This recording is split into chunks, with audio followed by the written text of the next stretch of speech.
my thing is this. I'm aware of the stark differences between men and women, and I point them out.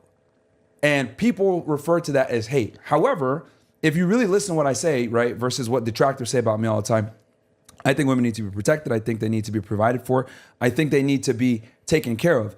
And I accept that there's just inherent gender differences and we're not the same.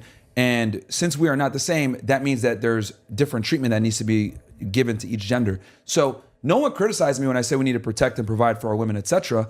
But then they'll get mad at me when I say, well, women aren't leaders. It's like, well, you got to pick one. So do you want me to be a gentleman and take care of you and give you these chivalrous traits, etc., and be a gentleman? Or do you want feminism? Because if you want feminism, guess what? We're equal. We're splitting this bill down the middle. We do everything down the middle.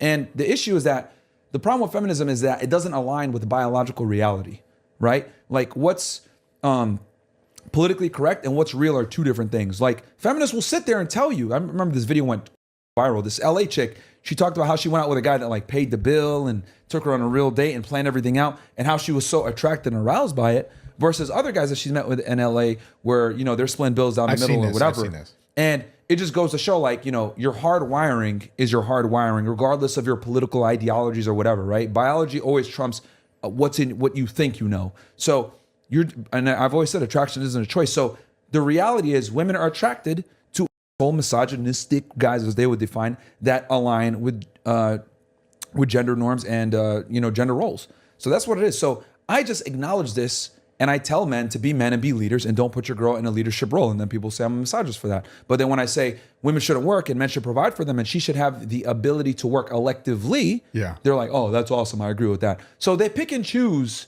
the gender roles that I talk about. That's why you think that you don't actually hate women. That's of course not, dude. If I'm over here saying like you should be willing to die for your girl and protect and provide for her, what does that mean? That means I feel like from an outside perspective, because obviously I don't watch all of your content like word for word. Of course, I could understand though why like people have this image of you because you see the clips of you being like, "Shut up, you stupid."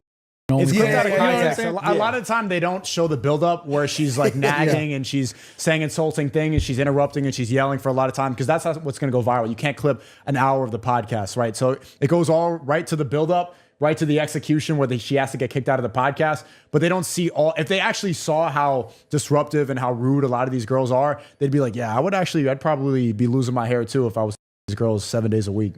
So another thing too, like people don't know, right? So we do our daytime show and then our nighttime. You know, because you've been around. Yeah. We do our daytime show where we, you know, talk about making money on Money Mondays or how to date on Wednesdays or call-in show, whatever it may be. Then we do the show with the girls. The stuff that goes viral is the stuff with the girls. But like just like Sneeko said, we've been debating for like an hour and a half, 2 hours, and these girls get like really rambunctious. Remember, I'm dealing with like models, OnlyFans girls that are hot, girls that have never been told no in their life. So they're very pretentious.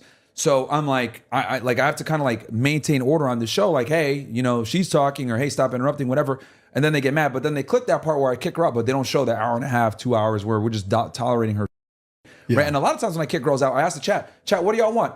Give me a one if y'all want her gone. And it's just a bunch of ones and castle emojis. Of course. Right. I mean, the chat, they always go for drama. Dude. They always go for violence. You know, but there's a flip side to this that I've always wanted to ask you about is like, if the goal was to make women, I don't know necessarily make women look better, but like to, you know how you talk about this OnlyFans, all this kind of shit. It's like, why not have girls that are they less do come on ratchet? They do come on quite a bit, but that doesn't go viral. Like there's been a lot of intellectual women, like college educated. You know, it's actually funny. A lot of the college educated, like I have a bachelor's degree. Some of them are the dumbest. Like they don't know how, they can't name how many countries there are. It's really sad. And that's not what gets clipped and shown around. Yeah. But I've been on a lot of shows where there's been educated panels, high IQ, stuff like that, good conversations. We had a doctor on a couple weeks ago. You know, we had doctors, lawyers on, etc. The thing is that the stuff that gets clipped, it's always the ratchet, stupid chick that's like a 304, right? That's a stripper or OnlyFans girls. That would get clipped. So people think, oh, that's all the girls they bring on. No. But people don't know that like it's a panel of like 7 to 10 girls and a bunch of them in there are smart or educated. And here's the thing, the smart girls don't argue because they know I'm telling the truth. Yeah, that's where it gets interesting because what people, if they don't watch all your content like word for word, then they just go, oh, he's just yelling at girls. Yeah, they assume that I'm just the guy that like yells at chicks all day, and that's really not it. Because like we do have some very productive conversations. It's just that the stuff that gets clipped and goes viral is like me telling a girl, shut up, or you're stupid, or you're a bimbo, or get the f out of here. But they never saw the build up. They didn't see what led to it, and they just assume that I just hate girls. But the reality is like I genuinely believe that women need to be protected. And I understand biological differences between men and women. So I understand that as a man, you got to be the leader. You got to be the protector. You got to be the provider. But, you know, they never show that because that's not sexy and you can't clip that, right? Stoicism doesn't go viral. You know, like intellectual conversations are not clippable. It's going to be the funniest thing is seeing a girl's response when she gets kicked out after insulting for like an hour.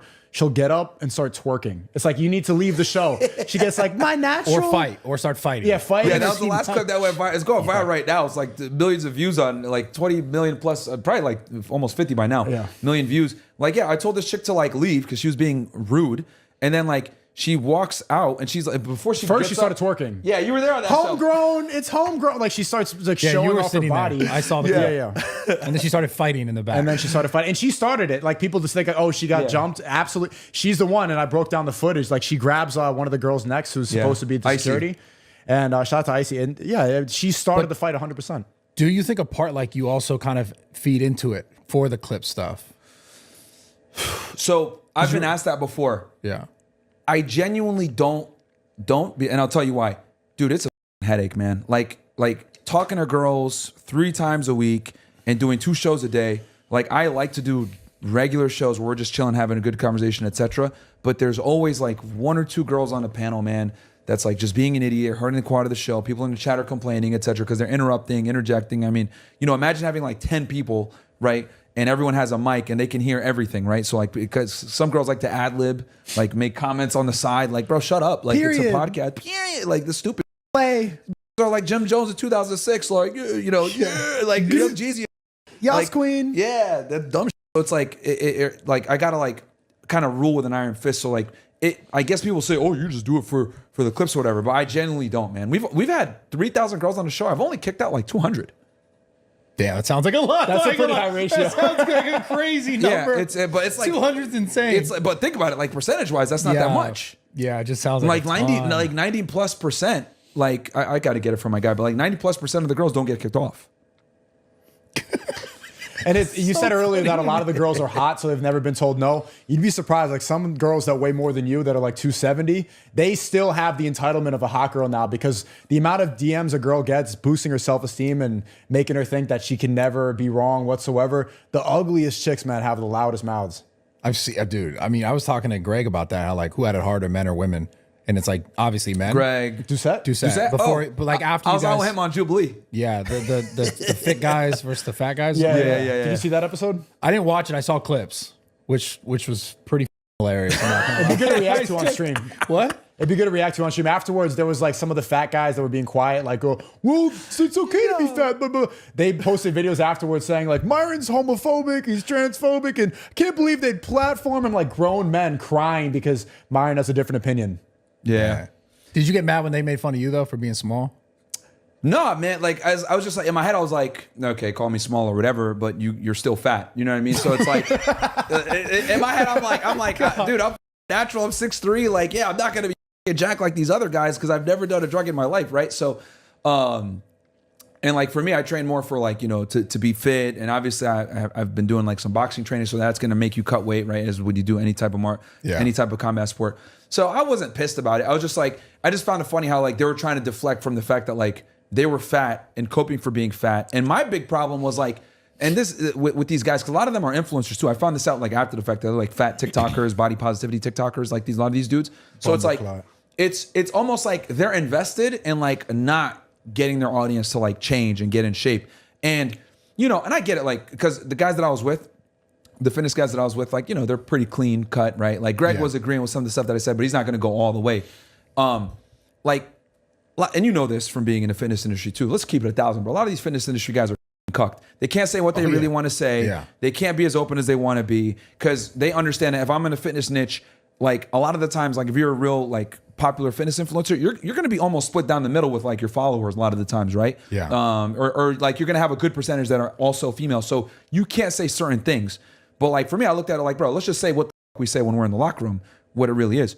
We don't respect fat people. We make fun of y'all. You guys are pathetic and you guys are disgusting. And you guys go ahead and push this propaganda to everyone else to keep them fat because if they get in shape, they're not going to watch you anymore. So this body positivity thing, it's all lie. It's a scam. It's a huge scam. It's like the therapist of the fitness industry, because the therapist doesn't actually want you to get better. The therapist is going to approach the client with a middle ground approach, like, well, come back next week and take this medication. But you can break down why people go to therapy probably in 5 minutes. Oh, just do the thing that you know you're supposed to do. Work harder and get over it. And the name of the show is called Middle Ground. That like there's no such thing as like a middle ground when it comes to excellence. Like if you want to be the best of the best, you're gonna have to be extreme in some degree, right? And a lot of people say, oh, well, you're too radical. Well, you then. Like we're gonna do what we got to do to be successful regardless of that. That's like, where the divide is then. Yeah, but these guys are like sitting there like, oh, what, is there a middle ground? We don't negotiate with terrorists. We don't negotiate with women. We don't negotiate with these weirdos. Bro, there's two genders. You know, like, dude, it is what it is. Like. People go ahead and sit there and say, oh, well, Myron, you're XYZ, whatever the term they want to use to like ascribe like my level of success or my mindset or whatever. But the reality is any guy that is successful with the gym, girls, making money, etc., has a similar A-type personality where we don't sit there and tolerate mediocrity. But these guys are trying to sit here and advocate for being a loser. Yeah, well, I mean, you're talking about something different. It's like you're talking about mindset, which is like, obviously someone looking a certain way has to do with what their mind is telling them, what they believe is possible. Yeah. That's like a whole sickness of itself, where like, how can you convince someone that they're good enough? Yeah. You know?